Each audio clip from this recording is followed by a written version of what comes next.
Il s'est passé peu de temps après la dernière vidéo que j'ai tournée hier soir. Je sais plus, je crois que j'ai dû la tourner à 23 h ou un truc comme ça. Et là, l'univers m'a fait faire un tirage et il m'a dit Ah, fais une vidéo sur la montée de Kundalini. Ok. La montée de Kundalini, c'est vraiment pas rien. Je vais montrer la carte déjà. Toc. Alors la Kundalini, il faut savoir qu'en fait, c'est une énergie qui réside au bas de notre colonne vertébrale, donc au niveau du chakra sacré. Donc là, on va dire que c'est chakra sacré, et après ça monte jusqu'au chakra coronal là-haut, avec l'intuition, avec la lune, et du coup c'est le chakra coronal, et le troisième œil lié à l'intuition. Là au milieu, on a du coup le chakra du cœur. Donc voilà. Et ça rappelle étrangement la caducée des médecins, et c'est normal. Parce que les médecins, en fait, c'est le côté guérison. La Kundalini, c'est la guérison. C'est une énergie qui va monter le long de la colonne vertébrale et qui va, qui va guérir profondément. Et c'est une montée d'énergie où moi, par exemple, quand j'ai une montée de Kundalini, c'est ça que je dis en tout cas, c'est que d'un coup, j'ai mes mains qui vont picoter fortement. Parfois, tout mon corps peut picoter d'un coup. Je peux avoir très chaud d'un coup dans un bras et tout. Voilà. Donc j'ai tiré la carte 40, la montée de Kundalini, de la Kundalini. Voilà, donc on voit quand même que c'est du noir. Noir, c'est la transformation, la profondeur. C'est aussi, bon, elle est un peu grasse, mais on s'en fout. Euh, et il y a c'est doré. Dessus, c'est doré. Voilà. Et l'incantation, je sais pas si l'univers va m'autoriser à la faire parce que c'est très très puissant. Mais si jamais, au cas où, si tu veux prendre une photo, voici l'incantation à réciter qui peut te permettre de faire monter cette Kundalini. C'est très puissant la Kundalini. Hein. Mais il n'y a pas besoin d'avoir de crainte. C'est puissant, mais c'est une puissance qui va éveiller ton âme de manière profonde. Donc il n'y a pas besoin d'avoir de crainte. Hein. Et si jamais tu as une inquiétude, tu me contactes. Et voilà. Si jamais, hein, je l'ai pas dit jusque-là, mais si tu veux souscrire, si tu veux liker, si tu veux commenter, voilà. Fais-toi plaisir. Liberté totale ici. Tout peut être dit. Ok. Je veux être, euh, je veux être clair là-dessus, c'est que rien ne doit être tu dans ce monde. S'il y a des choses qui sont tues, ouais bon, on s'en fout. Ça crée des non-dits et les non-dits, ça crée une tension intérieure, une mauvaise communication et c'est pas du tout ce que je veux dans le monde. Du coup, je vais lire la carte. Si vous tirez cette carte, c'est que vous êtes prêt. Enfin, du coup, c'est du vouvoiement. Bon, moi, j'aime pas, je vais essayer de tutoyer, mais bon, j'ai dit ça à 0,3 minutes 3. Je vais essayer de tutoyer, mais c'est pas facile du coup, ça me demande un effort mental où je transforme le vous en tu à chaque fois. Mais je vais quand même essayer de le faire. Si tu tires cette carte, c'est que tu es prêt à élever tes énergies au plus haut niveau. Tu es prêt à transformer et à équilibrer tous tes chakras. Chakras, bon, mon cœur il commence à battre direct, allez. C'est pas une petite vidéo. J'ai stoppé une vidéo juste avant de Divine Dove sur YouTube, incroyable, enfin, divin son message chaque fois, et je l'ai stoppé à 1 minute 31, ça fait un palindrome en chiffres. Hein. Donc voilà le contexte qui m'a fait mettre pause et me dire, ok, je vais me faire un tirage de cartes là d'un coup, je me suis dit, ok, et j'ai tiré pas mal de cartes, dont celle-ci. Tu es prêt à transformer, à équilibrer tous tes chakras. Quand je dis tous les chakras, c'est chakras sacrés. Alors je les connais pas toujours tout. Hein. Enfin, j'ai du mal des fois à les avoir en tête, mais chakra racine, chakra sacré, chakra du plexus solaire, chakra du cœur, chakra du la gorge, chakra du troisième œil et chakra coronal. Ça c'est chakra coronal. Par exemple, ça là c'est chakra de la gorge. Ah bah, peut-être pour ça que je l'ai du coup aujourd'hui. Le rose par exemple, c'est la guérison. Ok, parfait. C'est un mélange, si on regarde hein, le rose, c'est un mélange de violet et de rouge d'une certaine manière. Enfin, je pense. Tu es prêt à équilibrer tous tes chakras. Prêt à ce que cette énergie de feu et de lumière t'apporte l'éveil. Après avoir pleinement compris la signification de cette carte, assis-toi en méditation et active quotidiennement ta pratique de montée de Kundalini. On fait ça si on veut, hein, c'est la liberté toujours. Hein. La montée de la Kundalini est inscrite dans les anciennes philosophies et traditions spirituelles orientales, en particulier dans l'hindouisme et le tantra. Là, mon cœur, il commence à battre à fond. La Kundalini fait référence à l'énergie spirituelle en sommeil qui réside à la base de la colonne vertébrale, comme je disais, souvent représentée sous la forme d'un serpent enroulé. J'ai quand même envie de la voir un petit peu. Ouais, voilà. Émilie, mon entité bienveillante, hein, je la présente presque plus, de toute façon. Je vais me décaler, parce que j'aime bien qu'elle soit là. Elle me soutient, c'est une présence rassurante et parfois elle m'envoie des petits messages, des petites confirmations. Elle appuie mes propos, j'aime bien. Elle me transmet de l'énergie aussi. La Kundalini fait référence à l'énergie spirituelle en sommeil qui réside à la base de la colonne vertébrale, souvent représentée sous la forme d'un serpent enroulé. Le processus de montée de la Kundalini implique l'éveil et le mouvement ascendant de cette puissante énergie à travers les centres énergétiques ou chakras du corps. Au fond, la montée de la Kundalini correspond au processus de transformation spirituelle et de réalisation de soi.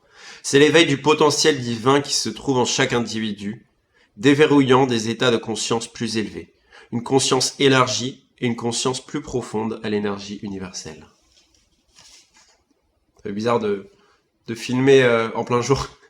Parce que d'habitude, je fais les vidéos dans la nuit. Du coup, j'apparais plus sombre. Bah voilà. Voilà la lumière qui réside dans mes yeux, elle réside dans ton cœur aussi, ou elle peut résider dans ton cœur quelque part si tu le débloques. L'activation de l'énergie de la Kundalini peut être une expérience bouleversante, à même de changer la vie. Elle est souvent décrite comme une poussée d'énergie intense, qui remonte la colonne vertébrale, purifiant et équilibrant les canaux énergétiques au fur et à mesure de son ascension. Parce qu'en fait, puisqu'elle permet de rééquilibrer les centres énergétiques, c'est-à-dire les chakras, elle va permettre d'avoir un alignement avec l'univers, un alignement avec son propre corps et son âme, et du coup d'avoir un sentiment de paix intérieure, simplement.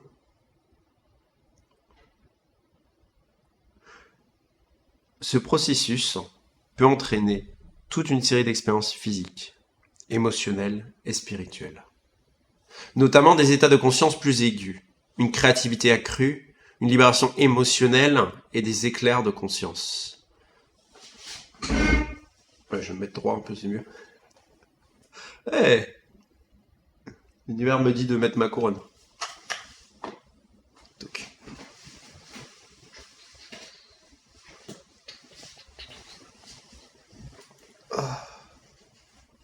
Quand je dis l'univers me dit de mettre ma couronne, c'est d'un coup, hop, il me vient en tête, hop, il faut que je mette ma couronne.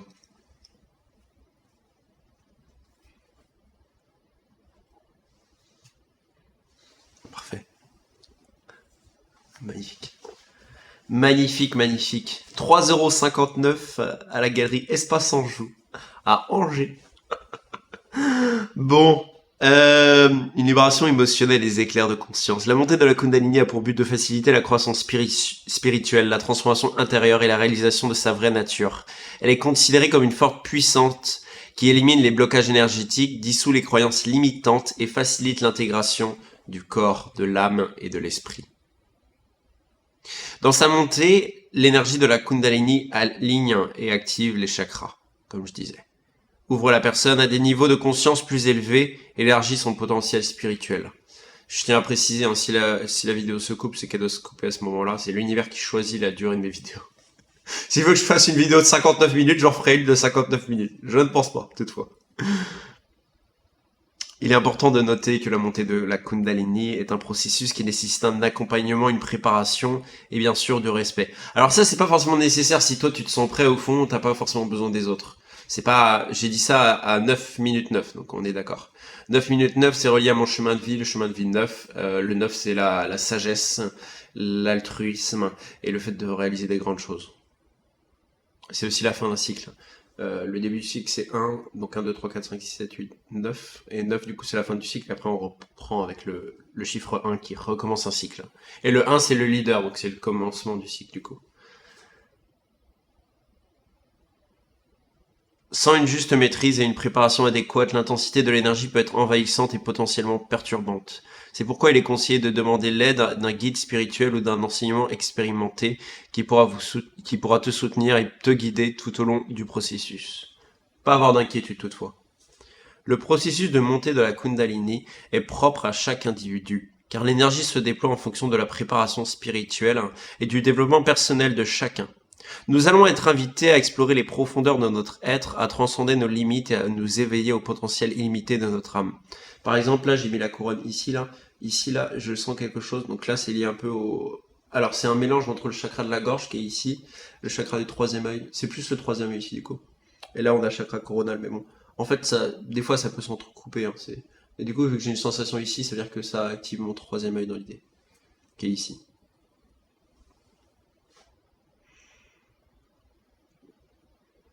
Le processus de montée de la Kundalini est propre à chaque individu, car l'énergie se déploie en fonction de la préparation spirituelle et du développement personnel de chacun. Nous allons être invités, tu vas être invité à explorer les profondeurs de ton être, à transcender tes limites et à t'éveiller au potentiel illimité de ton âme. C'est cool parce que ça me fait une gymnastique mentale, moi aussi ça m'aide. La montée de la Kundalini est un processus spirituel complexe qui va bien au-delà d'un simple éveil de l'énergie. Explorons et développons davantage ce vaste concept.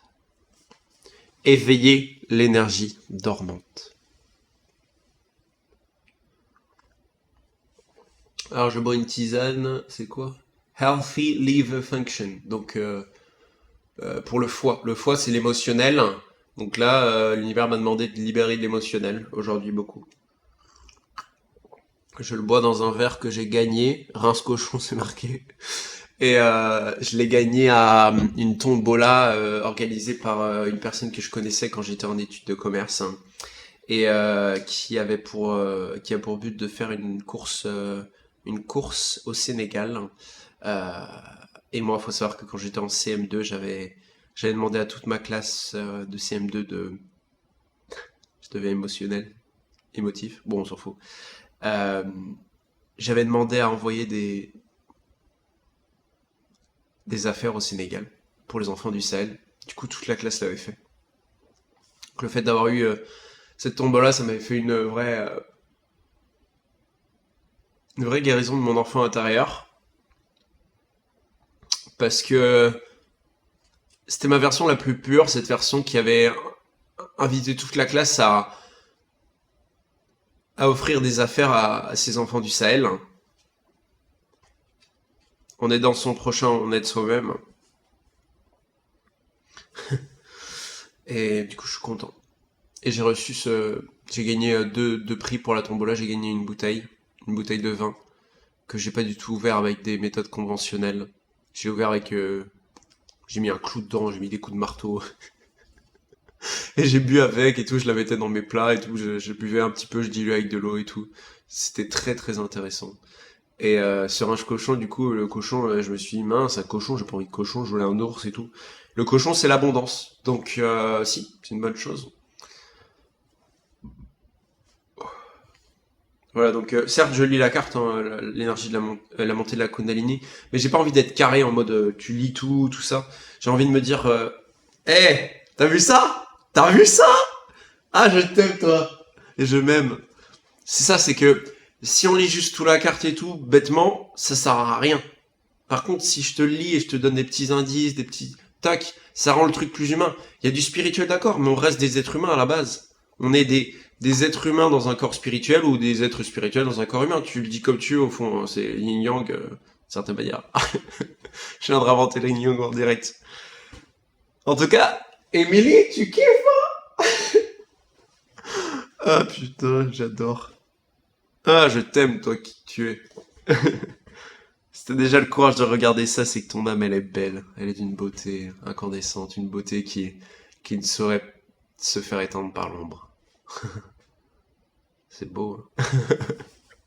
Ah, je suis content de faire cette vidéo. Oh la vache! J'avais pris autant de plaisir. Et je me trouve beau en plus.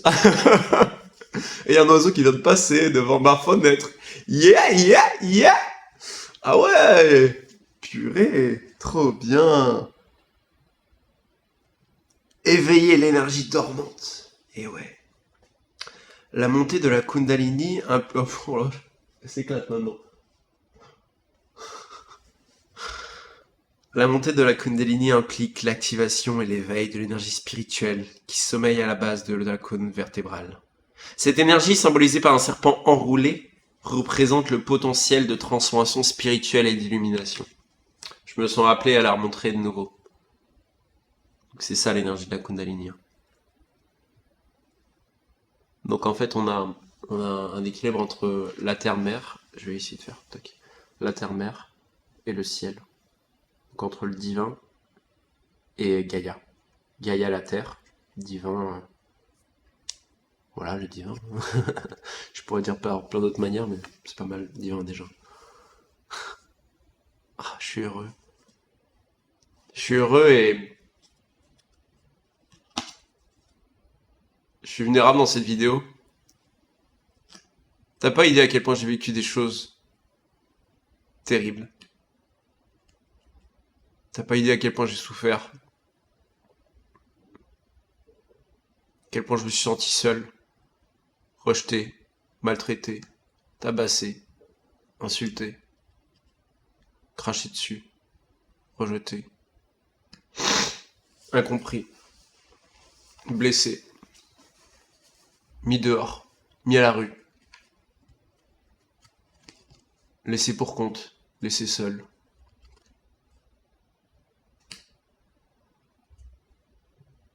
Et pourtant je suis là.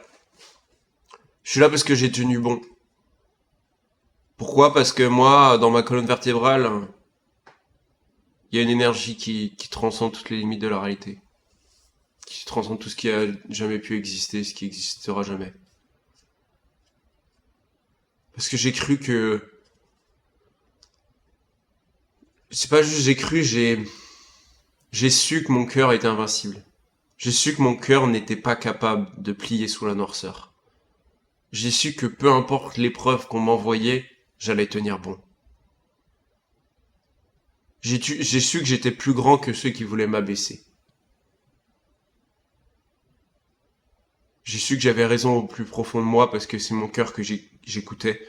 C'est mon âme que j'ai toujours écoutée. 17 minutes 17 quand je dis ça. Que peu importe ce qu'ils disent, t'arriveras pas à ça et tout. Ils projettent juste leur colère, ils projettent juste leurs émotions mal gérées. Parce que faut dire la vérité, on vient de... Il y a des générations avant qui mettaient l'émotionnel totalement de côté, qui étaient dans l'action forcée tout le temps, l'action de forcener.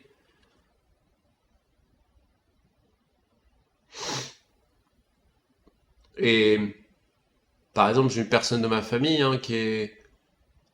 Je sais plus, bon, j'arrive même pas à savoir qui c'est dans ma famille, mais bref, qui est décédé parce que par rupture d'anévrisme. Pourquoi? Parce il avait trop forcé. Il avait trop forcé. Il y a tellement cette culture qui est imposée de forcer. Non, c'est le flux des choses qu'il faut écouter. C'est pas grave si c'est tombé à côté. Ça fait partie de lâcher prise de la vie.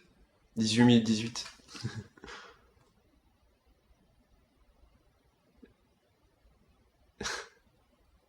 Aujourd'hui, si le divin il me bénit de comme il le fait, c'est parce que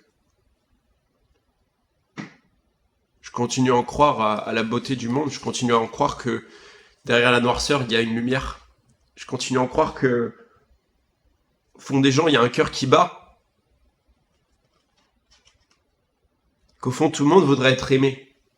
Mais que c'est pas facile. Pour ça, faut reconnaître qu'on a été blessé. Faut reconnaître qu'il y a des choses qui sont pas faciles. Faut mettre son ego de côté. Enfin, son ego... Bon, bref, on s'en fout. Mais en ce moment, j'ai très mal au dos. Pourquoi? Pourquoi est-ce que j'ai très mal au dos? Parce que mon cœur, il a souffert. Et mon cœur, j'essaie de le guérir. Mais il y a du chemin. Pourquoi? Parce qu'il a été piétiné. Il a été tailladé en pièces. Mais c'est pas pour autant que ça va m'arrêter. C'est pas pour autant que je vais arrêter de rire. C'est pas pour autant que je vais arrêter de m'esclaffer. Je vais reprendre ces parties-là de moi. Je vais les embrasser de nouveau, je vais les câliner de nouveau. Je vais les accueillir comme si je les avais jamais accueillis. Parce que moi, j'ai pas eu l'occasion d'être un enfant. Je sais pas ce que c'est d'être un enfant. Je sais pas ce que c'est d'être innocent. J'ai toujours une maturité où ma grand-mère, quand j'avais... Je sais plus si j'ai déjà dit, et si j'ai déjà dit, c'est pas grave. Mais quand j'avais 2 ans, elle m'obligeait à faire quelque chose. Je lui ai dit non. Je lui ai dit non avec une telle force qu'elle en avait peur et elle m'a dit c'était désolant ton comportement ou je sais plus quoi, c'était inquiétant. Non, c'était pas inquiétant. Je savais que j'avais raison au fond de moi, je savais que ce qu'elle voulait m'imposer, c'était une imposition, c'était un ordre, c'était une sorte de totalitarisme. Je veux pas de ça, je veux pas de tyran, je veux pas de dictateur. Je veux pas ça dans le monde. Elle m'a dit j'aurais pu te laisser là à mourir, à crever, je crois, elle a dit. C'est fort, hein. La grand-mère hein, qui dit ça. Waouh, la sagesse, hein. Moi, je savais du haut de mes 2 ans que c'est une mauvaise personne. C'est dur de dire que ma mère est un monstre, que mon père est une boule de fureur qui n'arrive pas à exprimer son amour autrement qu'avec maladresse. C'est quoi ces pères qui disent ils prennent soin de leurs enfants et tout, et qui pleurent en cachette, qui montrent jamais leurs pleurs? C'est pas des pères. C'est des personnes qui acceptent pas qu'ils ont une partie féminine en eux. Et ça, c'est pas ce qu'on veut dans le monde. Là, je porte ma parole parce que j'en ai ras-le-molle que les gens se défendent, se cachent derrière les murs du cœur. Moi, j'ai une analogie qui est extrêmement puissante. Et je sais que YouTube l'autorisera parce que c'est pour un amour plus grand. Moi, je suis prêt à prendre un bazooka et tirer dans les murs du cœur de tout le monde s'il le faut. Dans les murs du cœur, je dis bien. Parce que derrière les murs, il y a un cœur. Il y a un cœur qui bat. Qui bat. Qui bat. Comment se bat maintenant? Je sais plus de quoi ça... de quelle chanson ça vient, mais je trouve ça magnifique, cette parole. Moi, je suis fier d'avoir le courage de dire tout ce que je dis là. C'est pas facile, hein, je me sens... Tout ça, c'est de l'impro. J'ai rien prévu. Et je me sens vulnérable. Je sens que je peux être critiqué, je sens que... On peut me dire, mais... Qui tu es pour dire cela, par exemple? Est-ce que c'est vrai ce qu'il dit? Oui, c'est vrai ce que je dis. Oui. Ça, je le sais au plus profond de moi, c'est que c'est vrai ce que je dis. Je l'ai pas lu dans un livre. Waouh. À la télé, il y a... C'est une photo... En fait, j'ai des photos qui viennent sur ma télé parce qu'elle est reliée à l'univers, parce qu'elle fait 111 cm 1. C'est relié à la fréquence de l'univers. C'est relié à la fréquence de tous les possibles. Et sur la télé, du coup, il y a un véhicule, une voiture de course. Et elle est argentée. Argentée, c'est lié au divin. Et il y a un 44 marqué en noir dessus. Je l'ai déjà dit peut-être dans une autre vidéo YouTube, mais je m'en fous. Parce que 44, bah, c'est hyper puissant. 44, déjà, 4 et 4, ça fait 8, ça fait l'abondance infinie. Ah. J'ai tiré la carte de l'abondance infinie tout à l'heure. Même si j'ai pas trop envie de me lever mon siège, l'univers me dit, lève-toi ton siège. Waouh, c'est ça le bonheur. La liberté d'être, la liberté de faire ce qu'on veut. La liberté de dire ce qu'on veut, parce qu'on le dit pas avec autre chose que le cœur. Si on le dit avec le cœur, tout peut être accepté. La vraie loi, c'est celle du cœur. Il n'y a pas d'autre loi. On peut être au-dessus des lois si on est dans la loi de notre cœur.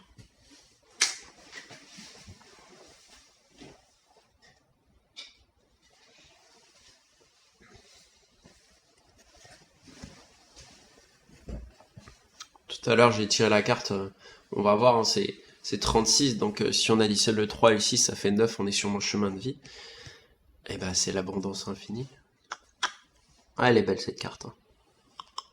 L'abondance infinie. C'est l'oracle des énergies sacrées de... Je sais plus qui c'est. Oh, tu pourras regarder sur Amazon si tu veux le commander. C'est vraiment un oracle à très haute vibration. Celui-là et l'oracle des mémoires akashiques, c'est vraiment des oracles qui me parlent énormément. J'en ai plein des oracles hein, parce que ça devient une passion, parce que je me rends compte que ça ouvre différentes fenêtres de mon âme. C'est beau. Du coup, cette carte, ouais, c'est l'abondance infinie. Donc, comme tu peux voir, elle est dorée au milieu. Et malgré tout, c'est ce que je remarque là, à l'instant d'ailleurs. Si on regarde cette carte, elle est verte. C'est tout vert. Et parce que l'abondance, elle est reliée à l'argent, et l'argent, il est relié au cœur. El corazón.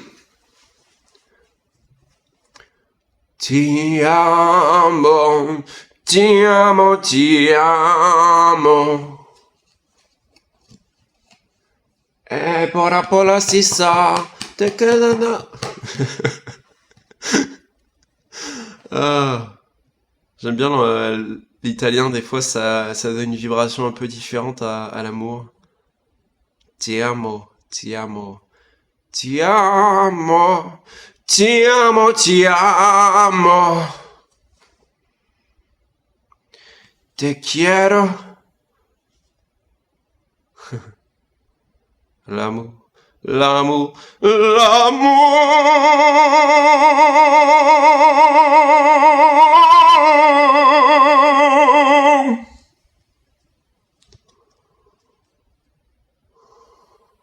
À ce moment-là, je regarde la télé et je vois un renard qui saute dans la neige. Et là, je vois des personnes dans le désert en train de prendre des photos, de se balader, de se poser dans le désert. Là, je suis aussi en train de me dire, mais l'univers, là, il me fait être bavard aujourd'hui, hein. L'autre fois, c'était une vidéo de 24 minutes, là, c'est 26 minutes, il me fait être bavard, hein. C'est pas grave. On va garder le flux de la vie et on va l'embrasser, on va l'accompagner de notre litanie, la litanie du bonheur, la litanie de... bon, je vais être transparent, j'avais litanie de la noirceur apparemment. Bon, il n'y a pas que du bonheur. Enfin, en fait, la noirceur, on pense que... D'ailleurs, la noirceur, on y est, hein, on revient là-dessus. On pense que la douleur, les pleurs, tout ça, c'est grave, tout ça. Les plus grandes bénédictions, elles sont derrière le fait d'embrasser notre vulnérabilité. Quand je dis notre vulnérabilité, c'est que si on pleure, c'est qu'il y a des endroits en nous qui ont besoin d'être libérés. Les pleurs c'est une libération. Dans Harry Potter, quand il y a Fumsec qui pleure, il pose, il y a une goutte qui tombe sur la blessure d'Harry Potter, et ça lui guérit son bras, ou ça l'aide à guérir son bras du moins. Bah, c'est pareil, c'est qu'en fait les pleurs sont une guérison. Par exemple, les pleurs, on pense que les pleurs, quand on pleure, il faut autant d'une boîte de mouchoirs, 27 027. Hein. Il faut autant d'une boîte de mouchoirs et hop, 27 027, on est sur chemin de Villeneuve encore. toujours, on est là. Et du coup, ouais, quand on tend cette boîte de mouchoirs, en fait, on se dit que c'est comme si on allait éteindre nos pleurs, comme on allait enlever nos pleurs. Non, laisse tes pleurs sur ta peau. Ça va pas détruire ta peau, ça va la rajeunir, ça va l'aider à avoir une autre essence en elle.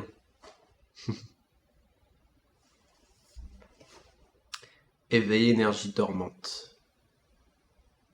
La montée de la Kundalini implique l'activation et l'éveil de l'énergie spirituelle qui sommeille à la base de la colonne vertébrale. Cette énergie, symbolisée par un serpent enroulé, représente le potentiel de transformation spirituelle et d'illumination. Par le biais de diverses pratiques spirituelles telles que la méditation, le travail sur la respiration, la récitation de mantras et le yoga, les individus peuvent progressivement éveiller cette énergie et initier son mouvement ascendant. J'ai un petit tips qui me vient, si tu veux, si tu as besoin d'aide pour te centrer au niveau du cœur, tu peux faire le son simplement, c'est très simple, hein, tu peux faire ce son-là.